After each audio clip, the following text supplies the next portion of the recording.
Welcome to the Education Marketing Leader podcast with Chris Raposo.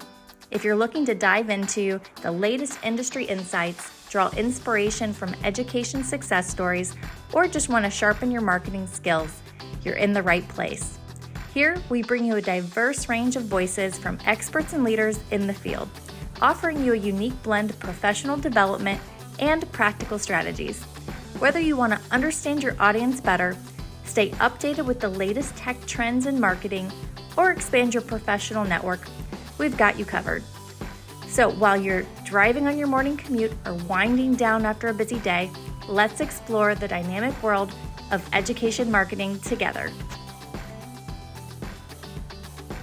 Hello and welcome back to another episode of the Education Marketing Leader. My name is Chris Raposo, and today I have a special guest joining me from the Big Easy, New Orleans, Louisiana, Eddie Francis. Welcome to the show.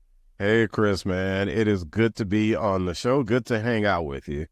Very good. Well, it's always a pleasure to talk to you. We always talk offline, so it's now good to make it official. You know, if it doesn't happen on a podcast, see, it didn't happen in real life. But a little bit of a background about you. You're a brand strategy consultant, you're a leadership enthusiast, award-winning broadcaster. I know you're doing the traffic right now down in Louisiana.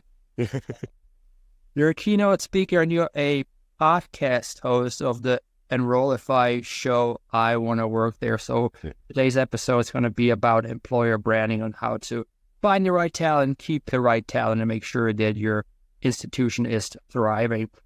Background about you: you have a BA in mass communication from Loyola University in New Orleans, and so have a master's in strategic leadership from Tennessee State University. I know you are a proud HBCU grad. You've talked about it before, and we've talked about it offline as well. And you started working in higher ed in about 2007. In between higher ed, like I know your last job was at Dillard University, but before then you worked in recruitment of all places. So you have a good angle there on how to find the right talent to come to a university. Now, but you went out on your own for to start Edify Ventures. Tell us a little bit about your background, why you were so drawn to higher education, and why you decided to step away from the university setting to help other institutions through your venture. Yeah, I born and raised here. Being born and raised here in New Orleans. My first higher ed job was at Southern University of New Orleans, and I was drawn to it because I've always had some kind of interest in higher education. You know, my parents were actually high school teachers. And my dad at one point, my dad goes, he says, "Hey, listen, let me tell you something, boy. Don't be a teacher, okay? I don't think you can deal with it." And he was right.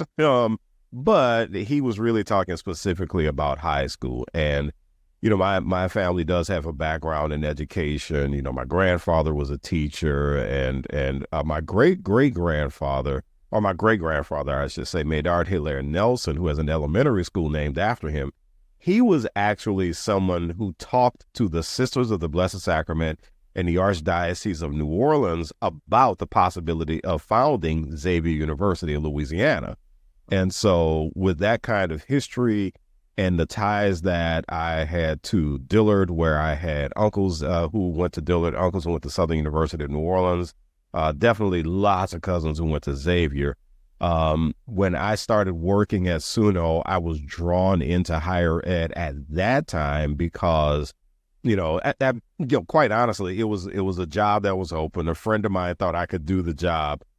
But when I got in, I really wanted to be there because I just felt this incredible sense of responsibility with it being a historically Black university, especially in my city and my community. I really wanted to be part of the solution. I wanted to be part of the brain gain of the city. And so, but then on top of that, as I progressed in higher education, director of communications at Paul Quinn, director of communications and marketing at Dillard, this sense of purpose started to get much bigger because then I started looking at what higher education means to my community, to the Black community. And so that is really, really what got me committed to wanting to stay in the higher ed space, even after not working on a campus That's what really got me into it. And so when I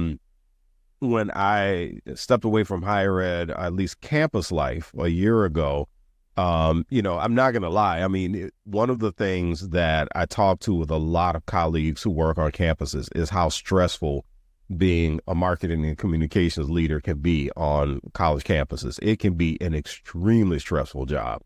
And it had gotten to that point for me. It became a very stressful thing for me. My wife, who is a professor at Tulane, she and I were having a conversation after my last job, and she goes, "Listen, do you really want to go work on campus again?" And I'm sitting there going, "Yeah, I want to work on campus. I love campus life." And she goes, "Yeah, but you were really stressed out." She said, "Let me ask you this question another way. Are you going to flip tables your first week working on another campus?" And I said, "Yes, I will. I will flip some tables my first week on campus." And so, and she said, "You know what? Do what you want to do. What do you really want to do?" And Chris, I had been talking about employer branding issues just nonstop. I had kept talking about this stuff. I kept talking about the way that I saw colleges and universities hiring people. I kept talking about how ridiculous the hiring process could be. I kept talking about how non-existent onboarding could be at colleges and universities. And then looking around at campuses, there was also a bit of an annoyance that I had developed for how leadership was done, because a lot of it to me just didn't seem people-centered. And I'm sitting here going, well, this is higher education. This is definitely a people business. And so I decided to really turn my energies to doing my own thing, wanting to go to colleges and universities and saying, "Hey, listen, if you really want your students to have a great experience, you need people to help the students, you need people to deliver that great experience to students. But you just can't hire warm bodies. You need to hire people who, number one, want to be on your campus. They want to work in higher education. And then on top of that, they are people who are going to have the not only the skill set, but they are going to have the competencies that you really, really need to work with these students, both on the faculty side and the staff side." And oh, by the way, it's not just about going out and getting anybody. Get the people who are truly going to help your culture, really help it grow. The people who are going to fit the culture and help the culture grow. So you got to find the right people for your campus, right? And the top professor in the region may not be the right person for your campus. And so I really decided to commit to wanting to spread that message. That's how the podcast came up. And that's what I want to do right now, as far as consulting and training people at colleges and universities to make sure they are great employers of choice. Yeah, talking about employer branding, you had a presentation at the Hannon Hills Cascade User Conference recently about that particular topic, which was very insightful. The other thing you talked about, you just don't want warm bodies on campus in a role of people that don't necessarily want to be there. Maybe they're just there to collect a paycheck. We all know how annoying the experience is when you go to the DMV and you see people sitting in those chairs that clearly don't want to be there. Yeah, they're like the sloth in Zootopia. That was such a great characterization of DMV life. Yes, exactly. So if you have somebody like that at the admissions office or something like that, this is the biggest turnoff. People will never come back when they have that there, right? So you want brand ambassadors. You want what they call in a B2B world evangelists side of the higher institutions that are still going to promote your company, your institutions. Like where I work, where I constantly talk about Hannon Hill. I'm talking about Hannon Hill on this podcast right now. They don't sponsor it, but I'm still like, hey, I love you, and I love being part of that culture. But let's talk about that a little bit more, campus culture and how to attract top talent. So in your experience, what are the key elements that contribute to a campus culture that attracts top talent? Is it money, or is there something else? Money counts. Let's be clear. Money helps. It helps a lot. But there's been human resources research that's been done over the years that shows that money is not the main motivator. People want to be appreciated. And so one of the first things I think, is for the institution in question to make sure that they have motivated faculty and staff, the people who really want to be there. I think also, I think it's important for campuses to have leadership, not just presidents. I'm talking about the presidents and their cabinets who really understand that great employees do attract great students. You know, a lot of times you'll hear people, I was actually on a panel discussion not too long ago where, you know, there was this point in which people, you know, the folks who were asking questions about what kinds of leaders really do. And I said, listen, the numbers crunchers, the bottom liners, and all those folks, yes, definitely. We need them. You got to make sure you are bringing in the cash, and that is definitely true. But at the end of the day, I think great leaders, especially at colleges and universities, understand that they are in the people business. And that's not just the students, it's the faculty and the staff. But if you don't have the right faculty and staff working with the students, then the student success is just not going to come the way you want it to come. It's going to be a bunch of people just passing through your institution, and there's going to be very little buy-in from those students. You're just going to be the place they graduated from, not the place they say, I love it, I will give money to my alma mater anytime, right? And so I think that in order to attract top talent have got to see that commitment from leadership. And they've got to see a certain type of culture that's coming from the faculty and the staff. And I think the other thing is, I think that top talent, they want to see some sort of trend in developing talent. Because let's be honest here, you know, we got almost 4,000 colleges and universities in this country. I can count on two hands the number of times I've heard people who are not in leadership positions say, oh, I love where I work and we make some great money. I can count on two hands, maybe two, the number of times I've heard that from people who are not in leadership positions. So we all know that that colleges and universities generally just don't pay that well. However, if you can offer someone something else in terms of compensation, right? Like you have a great benefits package, that's great. And people do need that and people want that. But what else can you give them? Because people want more. And that comes in, that definitely comes, the value of it really comes in the form of talent development. So if I go to XYZ University, I know I'm not going to make a lot of money. But if they have a really good talent development program that's going to help me become an assistant director, and then it's going to get me on the track to being a director. And maybe if I can jump to the faculty side and become a chair or a dean, or I can work my way into a faculty position where I'm on the tenure track. If I can have that kind of movement, and if I know that that is happening at a particular institution, I'm willing to say I'm going to make a little money so that I can secure a great professional future. So I think top talent, when they see that sort of thing, yeah, they're going to love, you know, if you're a really big university, of course they're going to love football Saturday. Of course they're going to love it when March rolls around and your team gets into the tournament, because we know your team is going to get in, right? They're going to love that stuff. And of course they're going to say, yes, I'm building the leaders of tomorrow. Yeah, I mean, they're going to love all that stuff. But what else is there for them? And I think it comes in the form of developing talent, seeing coworkers who are motivated, and seeing leaders who are very invested in what's happening with faculty and staff. Yeah. So you mentioned offering really good development programs. So what makes a really good development program? Let's say there's somebody listening who says, okay, maybe I have to invest a little bit more in my staff. Is it sending them to conferences, or is there something else that you would suggest, like trade programs, like extra programs where you walk away with a certificate? Number one, I would say that the most valuable thing is mentorship. That is the most valuable thing. And I think especially with a new generation coming into the workforce, with Gen Z coming into the workforce, mentorship is going to be extraordinarily important for them. And so that's one thing.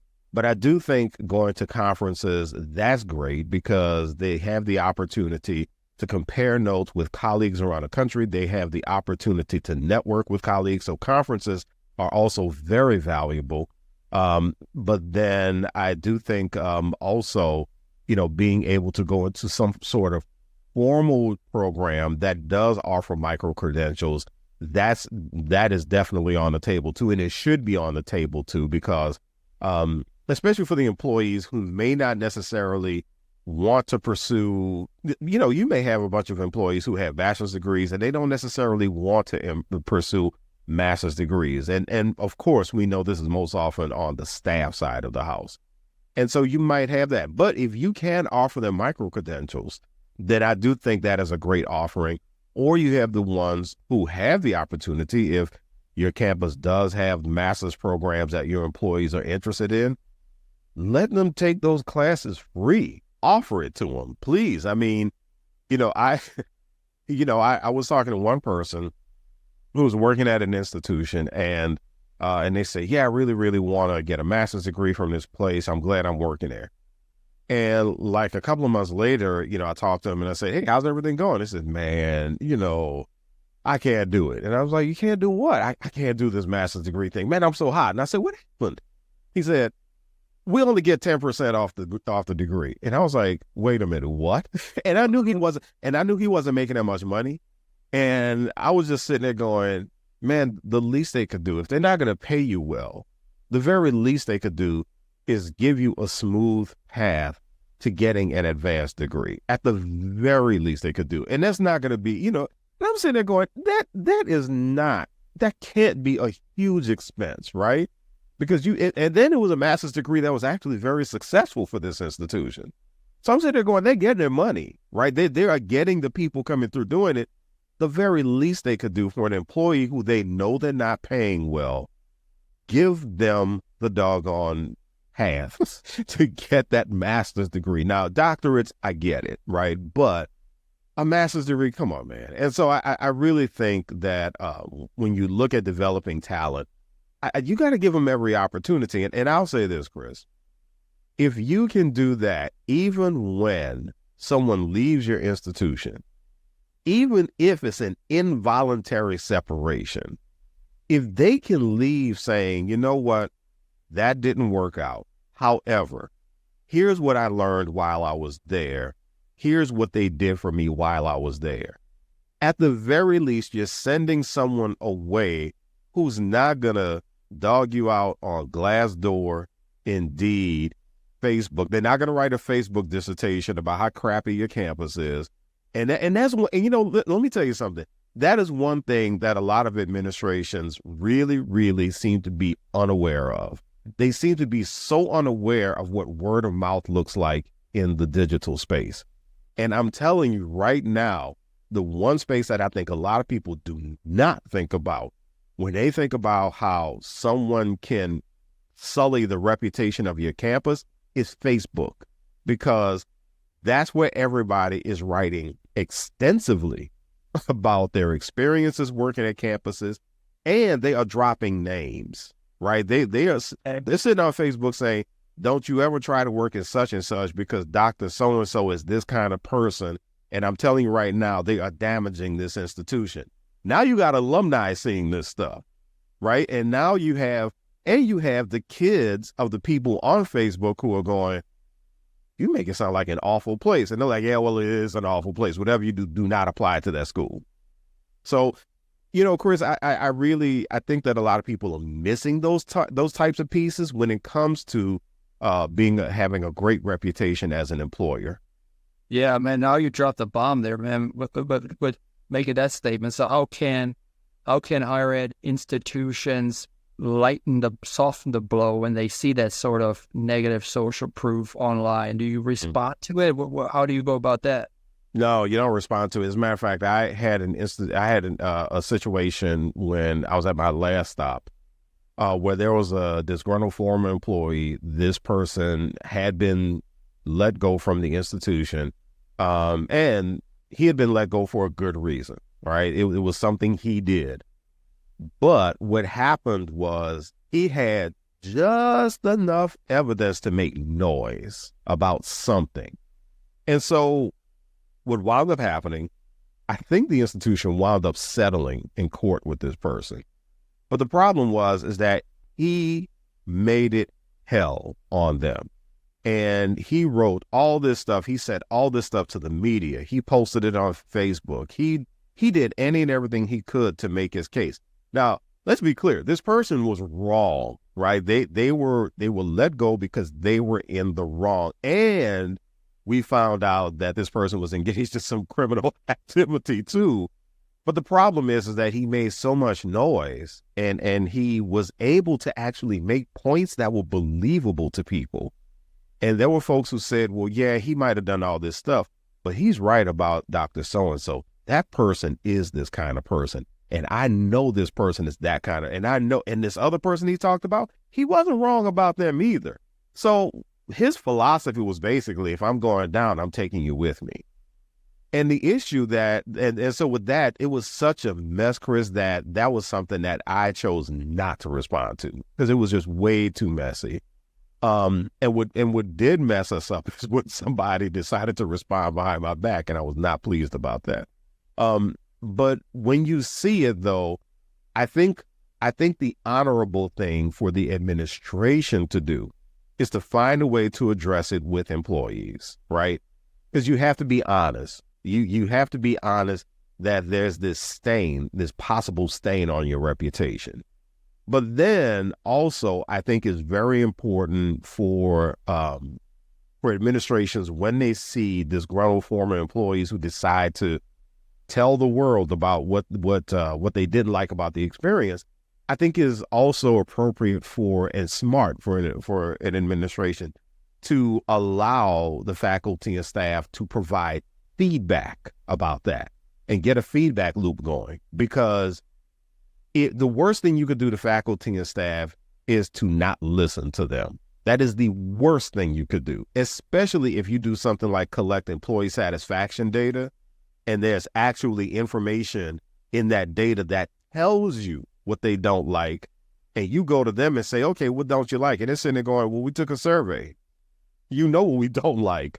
But I do think there has to be some honest conversation. I think there has to be a feedback loop created when you do have people who make at least an enormous amount of noise. But I think for the Marcom folks, no, you don't necessarily want to respond to that because a lot of times when those disgruntled employee situations come up, a lot of times it really might signal something's going on at the institution. It might be an EEOC complaint that is, if not legitimate, it is pretty close to legitimate. It might be someone who is playing the role of whistleblower, and they actually might be onto something, even if what they are trying to blow the whistle about can't be proven. Or it might be someone who's deciding that they are outright going to hire a labor lawyer. A lot of times when you have people who make that much noise on social media. Yeah, I worked in legal for 8 years before I made a switch to marketing. So everything you say online can become evidence. Oh, yeah. So, might as well stay away from that because you don't want to leave a paper trail. Right. Especially not in a combative way. Now, this is where the importance of internal communications comes into play. Like you mentioned earlier, you have to make sure that your employees get the message from first party, from you, because they're going to hear about it somewhere. So bet coming from you, because if they hear it through the grapevine, there's like the phone of telephone. Is that what it's called in the United States, where one person tells another, tells another? Yep. It's diluted. So best to follow internal communication practices, addressing the issue at hand, telling people that is what's going on, and then also letting them know, do not talk to the media unless you're one of the spokespersons. Yeah. About this particular topic. But let's switch gears a little bit. Let's stay back on the positive track. Can you discuss some successful initiatives where marketing directly contributed to a positive shift in Compass culture? What are some of the key elements there? I think when it comes to marketing, to contributing to a positive campus culture, I think first thing is the internal work that has to be done, and that's internal alignment. I think internal alignment with human resources, and I also believe that there needs to be some internal alignment with whoever collects the data on the campus. So institutional effectiveness, I call those the big three of employer branding. I think is marketing, communications, HR, and institutional effectiveness. Those three have got to talk, and they got to get on the same page. I think also, though, from a Marcom standpoint, making sure there's some alignment with the institutional value proposition. That's a big thing. And then also engaging in some employee storytelling, faculty and staff storytelling. One of the things that I loved to do when I was in my last position is I really love getting faculty stories. Faculty can be so wonderfully, eclectic, and they can be so entertaining. A lot of times they don't realize how entertaining they are. And that's kind of the beauty of it, right? And then they'll tell you some offhanded thing like, yeah, I wrote a poem in London and it wound up getting an award. And it's like, wait, you're a physics professor. What are you talking about? And so it's like, no, we need to write a story about this poem and the award that it got. And so the physics professor is sitting there going, well, it's not physics related. And I'm like, no. Your students need to see this other side of you. That's what we need to talk about. And that's what makes your place here special, right? And then also paying attention to a specific microsite dedicated to careers, I think is another place where Marcom can be very, very helpful. Because it's one thing to have an HR website. You see colleges and universities, they'll have the HR website and all it has is a bunch of links to PDFs about the budget, about the benefits and stuff. And you're sitting there like, cool, yeah, great. But when you have a microsite that is dedicated specifically to talent attraction, that forces you to tell a lot of these stories. And then it also forces you to work more closely with HR to figure out what that perk is that no one knew anything about, right? There was one of my favorite stories is, about someone who was kind of going through the HR stuff, and they were going through the HR stuff and, whatever. And they talked to a fellow employee who said, oh yeah, I went and had dinner at such and such. And man, thank goodness for that university discount. And, a person was like, wait, what do you mean discount? And they were like, oh yeah, we get discounts at all these restaurants around the city. And they were just like, wait, what? And so this person had been there for a little while, but they didn't realize that they had this great perk. And it was so funny because the attitude was, I feel re-engaged with this institution. Even in this short amount of time, I feel so much better about being here because, man, that's a really cool thing for me to be able to go to someone, show my employee ID, I get a discount.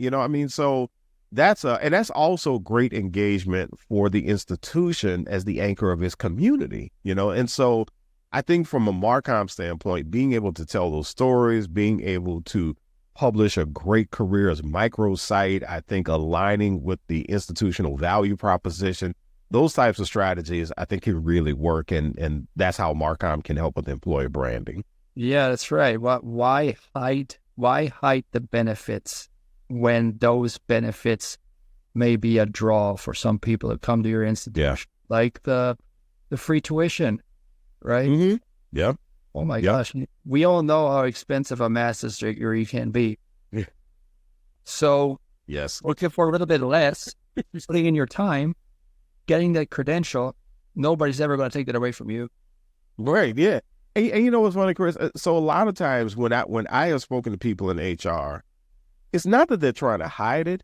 They just think everybody knows about it. They assume that everybody knows. And sometimes the answer is, well, we talked about this in their orientation. Why don't they remember? And you said they're like, well, for this person, orientation was like 18 months ago, and that might as well be 5 years in some cases because the work is so hard. And once you get in, all you do is put your head down and go to work. And so you have to remind people that not everybody is going to remember everything they hear and see in orientation. So it needs to live somewhere so that they can refer to it, and they can, and that's where the HR microsite can become much more robust, and it can be much more like a playland of perks and benefits and that sort of thing. Yeah. So when you were at Dillard University, we talked last year. We talked about university branding at that episode before my show became the education marketing leader. We talked about the Write Your Legacy initiative. Mm-hmm. But you just mentioned that you also like to, so that Write Your Legacy initiative was more based on students writing their own legacy. But when it comes to faculty and staff testimonials, people, when they're looking for a job, they usually go to Glassdoor to look at the, Yes. what do people say? So social proof is super effective. It could negatively impact your institution, could positively impact your institution. Now, sending and creating faculty and staff testimonials, which angle would you take when you tell these stories? Is there a particular one that you created that stands out to you that was very successful in your eyes? Yeah, I didn't have one that was necessarily, it hadn't taken off yet. I'll put it to you that way. I had just started to work on it, but, one example that comes to mind immediately, so thinking about Write Your Legacy, one example that comes to mind immediately was a professor at Dillard, a great professor by the name of Mona Lisa Saloy. And I love Dr. Saloy because she is someone who embodies the culture of New Orleans. She loves to talk about New Orleans culture. She's an English professor, and she was the state's poet laureate. And so to me, that campaign was custom fit for someone like her because she's a writer, but she also really dips heavily into legacy. And she's a storyteller. And so with that, you can bring faculty and staff along with that sort of thing very easily, because what you do is you take a look at how they align, how their stories align with a particular campaign. And so, it was her. And then, there was a physics professor there, or there is a physics professor there, Dr. Abdallah Darwish, and he's another one.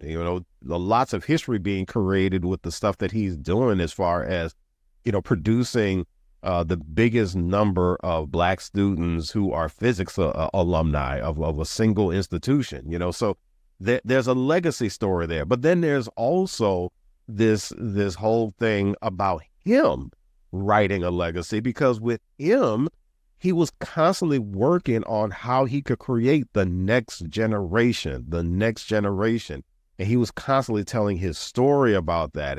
And he was constantly telling stories about the students who he had produced, who he was so proud of, the ones who were on their way to getting doctorates and the ones who are working in laboratories. And so, you can easily move faculty and staff into these types of campaigns because they have stories too. And I think that's the biggest thing about employer branding. It's if I was standing in front of an HR team and a Marcom team right now, my question to them would be, what stories do you not know about? That's what we're chasing. What stories do you not know about that's going to make someone say, wait a minute, that is the place for me. That I'm applying to that place right now. I actually teach a course with Southern New Hampshire University, and one of the great things that SNHU has on their careers website, their careers microsite, is even if you don't see a position open for you, send us your resume anyway, because you never know where you'll fit. And that is such a great affirming message, and you're sitting there going, oh, sure, fine. But then at the same time, reading that line, you're thinking, wait, well, cool. I would love for them to have my resume. Even if I don't think it's going to amount to anything, I would love for these folks to have my resume, because I appreciate the fact that they are inviting people to submit their resumes, even though you might not see that position for you right now. So, so there are just so many ways, I think, to work faculty and staff into, existing campaigns. And I think there's just so many ways to be a lot more inviting and to be affirming to folks. Yeah. So because sometimes when you go to a job board and there may not be a job there for you, or that you think is a good fit for you, you think it may not be a good fit for you, right? Mm. And you don't apply for it. But if you send in your resume, they have it. They see something in you that you may not necessarily see for a job they may not have posted yet. Yeah, An absolutely. opportunity to get in front of them before the whole job market jumps on that opportunity. Yeah. Chris, let me say this. When I was a recruiter, I kept a stack of resumes, paper resumes that was pretty thick. And I can't tell you how many times I would be working with a client and there would be a job opening and it might be kind of tough to fill. And I'm sitting there going, I know one of these resumes has something. I know it. And so I would go back to those resumes immediately, or I would go into my computer and look at the files in my computer, or there would be a job that would pop up and I'm working with a hiring manager. And as I'm talking to the hiring manager, I would say, you know what? I know someone who's good, who can fit this. I said, I'll get right back to you. In the next 15 minutes, that hiring manager has a resume that I got maybe 5 months ago, or I would call the person, whoever's resume I have, I would call them or I'll email them and say, hey, I have this job. Are you looking right now? So that's a great point, that even for the institution to have your resume, you never know who's going to look at it and say, wait a minute, I think this Chris guy is somebody that we need to reach out to because we're about to post this position. I saw his resume. I think this can work out. Yeah. And the majority of people are in the market, even if they're not actively looking, they're always looking to improve, right? And move up. And if you have an opportunity, they'll at least entertain it. Mm-hmm. Yep. Let's talk about diversity and inclusion a little bit, which is a critical component to attracting a healthy, thriving workplace culture. So how can marketers highlight those elements in their branding efforts?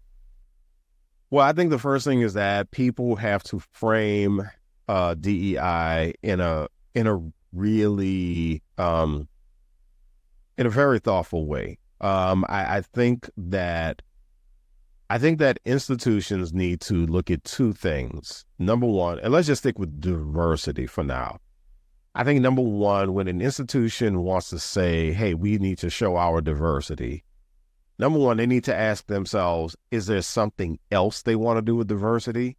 And number two, what do we already have that shows diversity here? And so I say that because I think it is possible for an institution to communicate dimensions of diversity that are already there. So let's take an HBCU, for example. People assume that the only people working at HBCUs are Black people. Well, of course, we know that's not true, right? There are people of all shades working at HBCUs. However, that may not necessarily be the thing for an institution to highlight as diversity, the different cultures working there, the different ethnicities, or the different nationalities. What may happen is that particular institution may say, well, we really see a lot of diversity as far as where our faculty and staff come from. So let's highlight the fact that our faculty and staff come from 10 different countries, 30 different countries. That is the thing that we want to talk about. We're not going to talk about skin color, right? We're going to talk about where they come from. And the story that we're going to tell in our campaigns is how all of these minds, these global minds, are shaping the minds of our students. Now, if you have an institution that says, well, I think we need more African-American faculty and staff, whereas I love that, I mean, I applaud that, but is that a real goal for you? And if so, why is that the goal? Because, Chris, one thing I'm going to say about Black folks is that we know when people are pandering to us, okay? And so if they're sitting there going, hey, we're reaching out to you because we need more Black employees, it's like, okay, so did you look at my resume? Or did you just see my picture and say, hey, we'll reach out to that Black guy? I mean, that's not going to work because if anything else, that upsets a lot of Black folks. And so I think this is the same truth with Asians, whites, absolutely. Hey, I need this particular piece of the puzzle to fit into my greater picture. It's like, okay, this is really what we're doing here. Yeah, I mean, I've spoken to folks at HBCUs that say, "Hey, we need more white people," and I'm sitting there going, is that really what you want to do? I mean, so it's like, don't pander to anybody. But I think the thing is that when it comes to marketing, number one, you look at the different dimensions of diversity that you already have. But then if you have a goal, be realistic about that goal and don't pander. I think what you do is you invite people to come be a part of your culture. And I think this is extremely important. On one of the episodes of I Want to Work There, I talked to this great organizational culture and professional and recruiter by the name of Brittany King. She's probably going to get sick of me saying her name, but Brittany, came up with this fantastic concept of don't look for people who are going to fit your culture, look for people who are going to cultivate your culture. And so maybe what you're looking for in terms of diversity, maybe you stand a better chance if you are that institution that's saying, hey, we would love to have more people of color here. Maybe what it is you reach out to folks and say, hey, we want you to come help us grow our culture, and reach out to people on that basis. And if you happen to reach out to 20 Black folks, great, but you need to be able to explain to them why is it that their Blackness is somehow going to help you cultivate your culture. That's the conversation that personally I would want to have, right?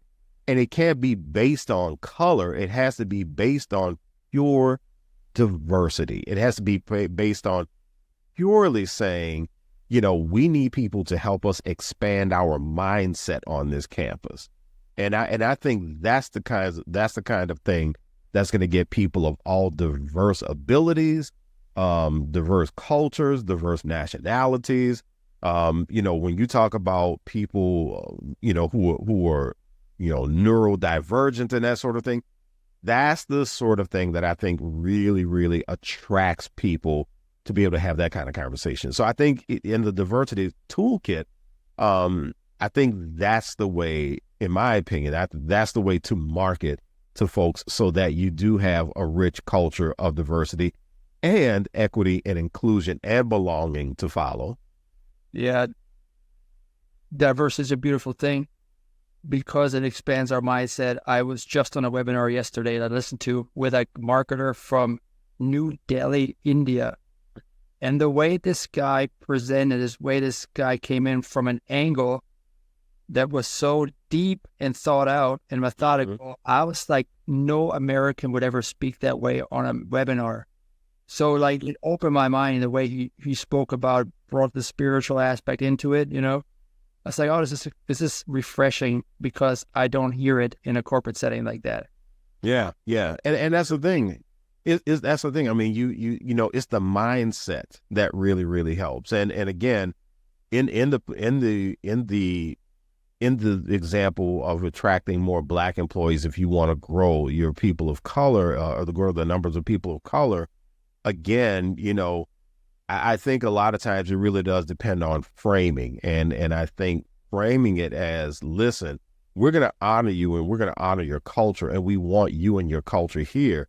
But it's really more about the intellectual capital that you're going to bring to this campus. And I think that's the way to really market diversity with employees and folks at campuses. Absolutely.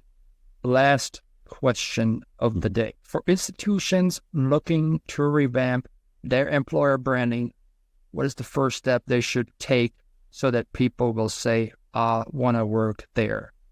I mean, the first step is internal. Get HR, Marcom, and institutional effectiveness at the same table, because that's where all the robust conversations are going to happen. That's where people are going to really get an idea of what the current employees are talking about. And I think it's important to note that to build a great employer brand, you have to know what your current employees are talking about. You can't, if you go out and say, we need to go and get some new employees, and you ignore what's happening with your current employees, what's going to happen is you're going to bring in this new crop of employees to campus, and your current employees are going to sabotage everything. And it's not because they're being nasty. It's because their viewpoint was neglected. And so when people are neglected, they shout for attention, right?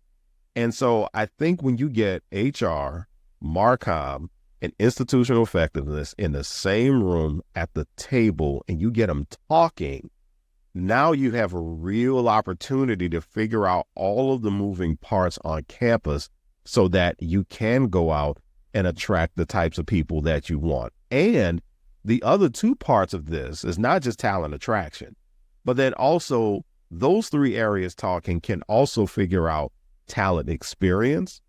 And if you can figure out talent experience, then you can experience talent retention. And, you know, a lot of folks don't realize this, but you spend a lot of money on high turnover. It's a lot of funds that you don't see going out of the window. And so I do think that that first step to make sure that there's a good, robust conversation, or at least to have the beginning of a good, robust conversation, is to get Marcom, HR, and institutional effectiveness in the same room at the same table. Yeah, it's the same with client acquisition, right? It's more expensive to get a new one than to retain the current one. Yes. If you give them a little bit of a raise. But then again, as we talked about, money doesn't solve the problem. Makes them happy for a week or two, and then if everything else is toxic, you know, that's not going to help. No, it's not. You know, there was a great example of a colleague of mine who, you know, we were at Dillard together, and this person was at Dillard, had gone to an institution that was much more well-resourced. They were getting paid more. There was no doubt about it, and they didn't like it, and they wound up going back to Dillard. And when folks were asking, hey, why did you come back? Her response was, I just feel a better sense of community here. I feel as if the work that I'm doing here matters more. And it matters more to you. It matters more to me. It matters more to the students. And so that was something. And you mentioned the toxic work culture. I mean, Chris, I don't think I can state strongly enough how damaging a toxic work culture is to an employer brand. You can't just explain stuff away. You can't say, oh, well, the reason we're having a problem is because this person is disgruntled and they're disgruntled all the time. So, forget about them. Well, why are they disgruntled all the time? It can't just be them having a bad day every single day because of, you know, they just didn't eat the right cereal. I mean, something put them in that space. And one of the issues that I think will contribute a lot to, well, it's already contributing a lot to employer branding right now, making sure that an institution is positioned as a great place to work, is psychological safety. That is a huge issue. And Gen Z is really coming with that issue. Gen Z is going to test you, and they're going to ask you, if I'm going to work here, is there going to be psychological safety for me? Because I identify as, and I don't want anybody throwing it in my face. I don't want anybody ignoring me. I want people to pay attention to who I am as a person, and psychological safety is an enormous part of that. So I appreciate you bringing up having a toxic environment, because that is a serious issue that needs to be discussed on many, many, many, many campuses. Eddie, wonderful conversation today. Always appreciate talking to you. How can people get in touch with you? The easiest way is to go to my website, eddiefrancis.com, EDDIEFRANCIS.com. Also, I am very active on LinkedIn. All you got to do is look me up. I'm sitting right there with my smiling face and my bald head, and we can connect. Happy to do it. And make sure you tune into Eddie's podcast as well. I want to work there. Yes, thank you. Appreciate you, Chris. You too. All right, you take care now, my friend. All right, you too, man. Hey, thanks so much for tuning into the show today. If you enjoyed it, don't keep it to yourself. Share with your friends in your network. And if you have a moment, I would really appreciate a review of the podcast. That'll help other people find the show as well. Tune in every Thursday morning at 8 a.m. when I release another episode. Take care now. Have a good one, friends.